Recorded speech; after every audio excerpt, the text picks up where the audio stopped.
मैंने सारी जिंदगी जो हजरत इकबाल रहमतुल्लाह अलैह को स्टडी करने की कोशिश की और कहा कि एक नुक्ते में मुझे बता दीजिए जो मिल्लत का शिराजा बिखरा हुआ है उसे किस तरह से यकजा किया जा सके दोबारा, एक जुमले में बता दीजिए। तो मैंने जो क्रक्स निकाला इकबाल का, मैंने ये देखा कि इकबाल मुझसे कहता है कि the power that can blow the dead body of Umma is Islam and all that Islam lies in इश्क रसूल अलैहिस्सलातु वस्सलाम। कि वो कुव्वत जो मुसलमानों के मुर्दा ज़मीर को झंझोड़ के जिंदा कर सकती है, उस कुव्वत का नाम इस्लाम है। और सारे का सारा इस्लाम अगर कुछ है तो फ़कत इश्क रसूल सल्लल्लाहु अलैहि वसल्लम है। उस्ताद जी वकार अपनी अपनी अपनी हिस्ट्री को देखिए। हमें हमारे तारिक बिन ज़ियाद क्या बताते हैं कि जब वो गए स्पेन में और देखा दुश्मनों का लश्कर बहुत बड़ा है, तो अपने सिपाहियों से पूछा कि वापस मुड़ जाइए या आगे मूव करिए। वो कहते हैं नहीं, हम लोगों ने शहादत को या गाजी होने को ही चुना है, या फतह को या शहादत को चुना है, लिहाजा अब कश्तियाँ जला दी जाएं। ये हमारी तारीख थी। आज व्हाट सॉर्ट ऑफ डिप्लोमेसी कि वो लोग जो, ये बहुत काबिल गौर बात है आप कश्मीरियों के लिए, what sort of so called pathetic diplomacy कि हम लोग वो जो बगैर तनख्वाहों के लिए शहादतें दे रहे हैं कश्मीर में, उनको दहशतगर्द कहते हैं। शर्म से डूब मरने का मकाम है। वन थिंग, किसी को अच्छा लगे या बुरा लगे, each and every one should listen it very loud and clear. Those who are giving, those who are sacrificing their life for the freedom of Kashmir, they are neither militants, they are not, they are दहशतगर्द, they are freedom fighters, और वो हमारे sir का ताज हैं।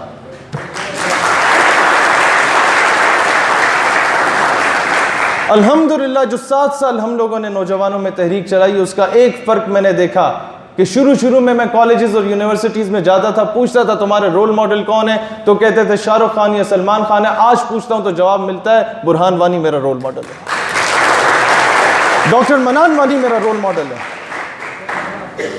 उस्ताद जी वकार, ये नशेबो फराज दुनिया में आते रहते हैं।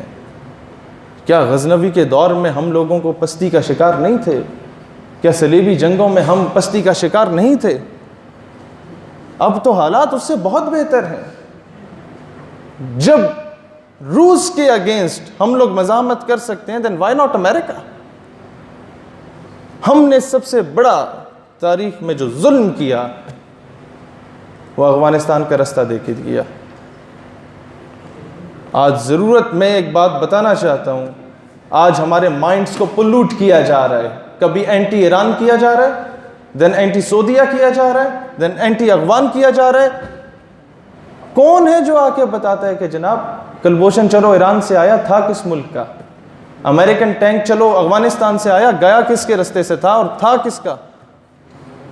आज आपको अफगानिस्तान से लड़वाने की कोशिश की जाएगी, देन ईरान से लड़वाने की कोशिश की जाएगी, और फिर जब खान बहादुर अमेरिका साहब अमन के क़याम के लिए आएंगे ना, वो आपको चुन चुन के मारने से पहले सवाल नहीं करेंगे कि जनाब तासु पख्तून दे या पंजाबियान दे, या तुम शिया हो या सुन्नी हो या वहाबी हो, नहीं पूछेगा। तो खुदारा आज अपने अंदर से या पंजाबी, सिंधी, बलोची, कश्मीरी, पठान, बल्तिस्तानी सब निकाल दो।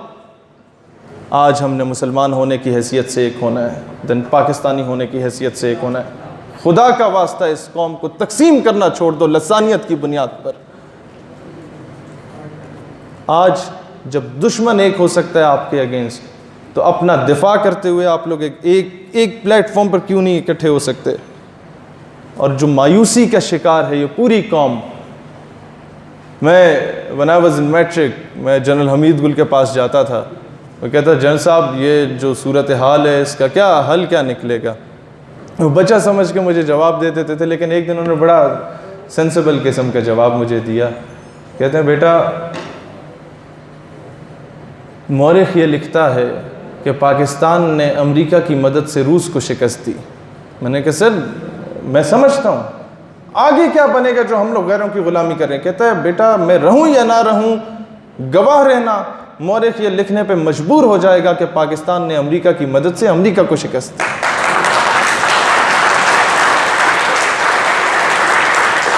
हज़रत इकबाल रहमतुल्लाह अलैह के पास आए सल्तनत उस्मानिया के ज़वाल के बाद कि जनाब अब क्या होगा?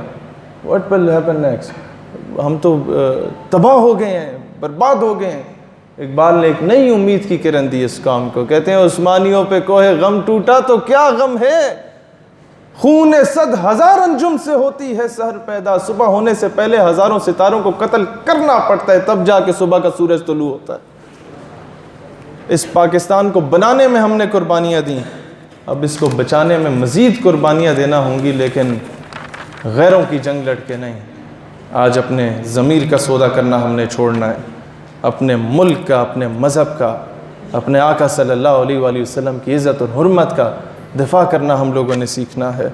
तो दोस्ताने वज़ीफ़कार, वो दिन दूर नहीं इंशाअल्लाह कि समझेगा ज़माना तेरी आँखों के इशारे, देखेंगे तुझे दूर से गर्दों के सितारे। आज बहुत ज़रूरी है कौम को बताया जाए तुम्हारे रोल मॉडल्स कौन हैं। ज़रूरी नहीं है कि मीडिया जो आप पे मुसल्लत करता है रोल मॉडल, कि जो मुल्क की